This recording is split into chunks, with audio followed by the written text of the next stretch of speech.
wide there is cinema. Why do we have directors creating their own stories or borrowing ideas from there, where we actually have so many organic we have, you know, such a legacy of literary works that we must tap into. But I do think increasingly people are filming books, novels. So, but I don't know why it hasn't caught on as a trend. I would think it's a much easier route to take than, you know, actually put in the effort yourself to write a story. But it's interesting to know that a lot of book rights are now being bought, and people are so I think it's a good time now.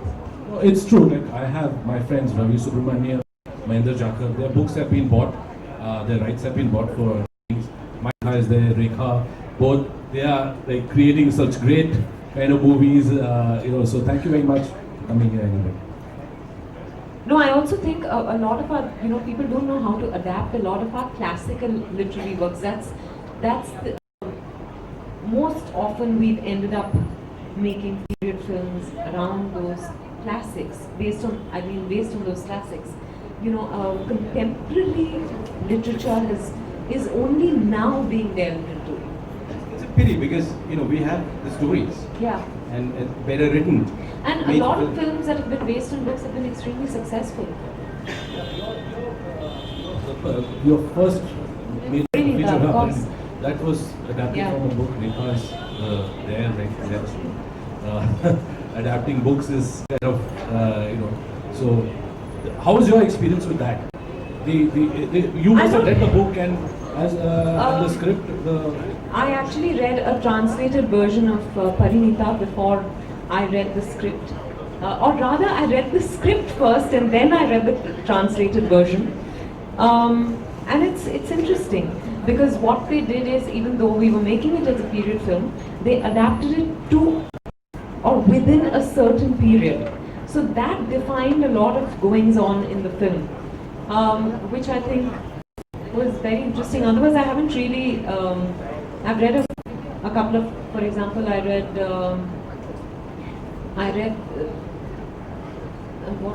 Five Point Someone before it got made into a book. So I'm just kidding. So that's the only experience as far as reading a book and then seeing it translate into script. Now this is a serious question, Piyush. When I read the book, I found that you do the way his mind is working, where he's coming from, and I felt compelled to protect him. Now, when you have so much of empathy for your antagonist, the evildoer, does that somehow hamper with the objectivity of both the writer and the reader? So, you know what, I'm actually a graduate in psychology, and I've ever since I was in college, I have empathy for people who are mentally ill, and I've always held, and it's borne out that mental health in India is something which is not really looked at in its seriousness. Just yesterday there was an article in the DNA that 6.5% of the Indian population is mentally ill, and serious mental illness is there.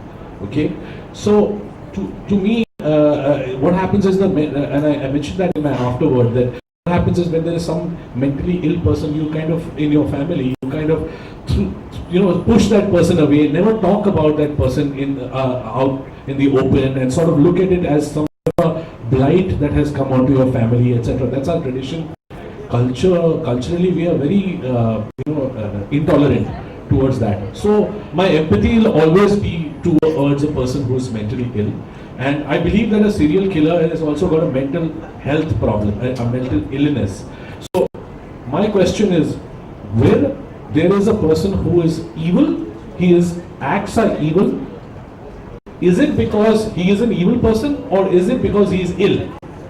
We need to examine that. So, and that is basically a global phenomenon. People have been examining it all around the world, whether serial killers are actually bad people or they need our help. So that's the tack that I've taken. Of course, having said all that stuff, I write it inside a thrilling story, but that's like the underlying, take away from the book. Yeah. Vidya, as an actress, if you're given a character which is dark and despicable, I think, I can comfortably say that it's only now that I'm actually willing, maybe I'm ready to delve into my dark side as an actor. So far, if there were scripts where there were characters I was uncomfortable with, which were inherently dark, I would just shy away from them. But something, obviously, I guess it's called growth and evolution, that I now feel ready to delve into that side of my personality because I know it exists there. When I'm playing the character, I'm not sure I require that objectivity.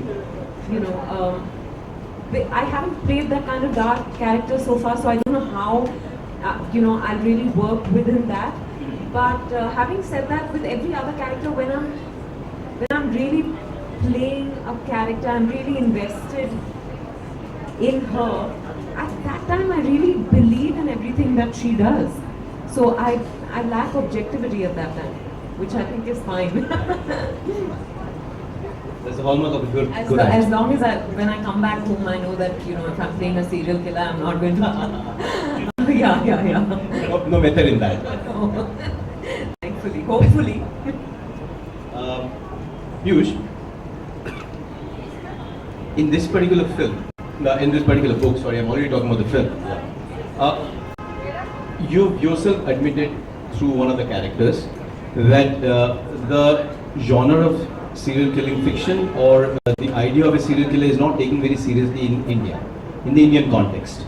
That they say that we do not have enough instances of serial killing in India, that it's American popular fiction based on either certain incidents which happen. More heinous than my own characters. The point that I was trying to make is that, look, it has just been ignored in this country. People always say, नहीं नहीं ये सब हमारे इधर नहीं होता है, वो सब अमेरिका में होता है. अरे इंडिया में भी हो रहा है. आप लोग, nobody is paying attention to it. The police don't have the forensic knowledge or let's say the forensic bent of mind to kind of map how to catch a serial killer and sort of see where similar modus operandi is, Like in the case of, I'll just cite a case, there is a person in Bangalore called Cyanide Mohan who killed 12 women at the same bus stop in Mysore. Okay, over a period of 1.5 years, in the same bus stop, in the same ladies' toilet of the same bus stop, okay, by giving them cyanide. But the police never put it together that there was a serial killer. 12. So the point is that nobody can, here the detection is very loose, and therefore my idea was also to bring out how Cyanide Mallika was a serial killer. The Gavit sisters, who are not mentioned in my book, but there are Gavit sisters in Pune who were serial killers. So there have been a case of a few women, but mostly it's a male domain. So we're coming to the end of our freewheeling session. Before we open it to the audience, we shall unveil another book. Actually, can we have the Q&A before? If there's any questions before? Vidya, please be seated. Okay. Do You bear with also us for studied all Raman Raghav, who's supposed to be the biggest serial killer. Yeah, I have actually. So And there is a lot of film people- also done by Sri Ram, Yeah, Sridhar that- Raghavan. Yeah, Sri Ram actually. Sri Yeah, Ram. he did it's a diploma film which he did long back. Yeah, I saw that. Yeah, I did study that, and so he's the more known serial killer of that thing. And Otto Shankar, and there are a few others, the Beer Man, Yeah. the Stone Man and stuff like that. They have it. Stone Man is, but mine was like a very unique serial killer. Very Completely fictional. different. Yeah, mine was. Created. Okay. One more question. There's a very important reason why I have, but I cannot reveal it to you. You'll have to read the book to understand why I have used that title. And it's very important, very important. Thank you for asking. Ravi Subramaniam, best-selling author. Mic in the front, please. He would like to ask a question because he always asks questions. Thank you, Ravi, for joining us this evening. Thank you. Piyush, a couple of questions, quick ones. One, it's very intriguing cover.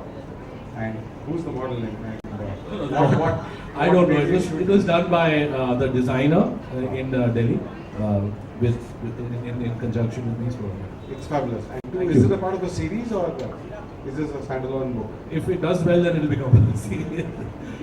And No, it's are a you standalone. planning to shift genres after this, or you can? No, I'm planning to make a movie यार. अभी वो बहुत हो गया. 4 किताब लिख दिया. अभी फिल्म बनाऊंगा उसके बाद next book. But you have a contract with Westland, right? Yeah, my next book is also there. So I've done that already. So This last line in of the- yours can be expunged from the conversation. Thank you very much. We'll have to wrap up the Q&A. You can catch up 1:1 yeah, later. now with, let's we're just going to open the book and We're going to have the unwrapping and unveiling of the covers to present to you. Raakshas India's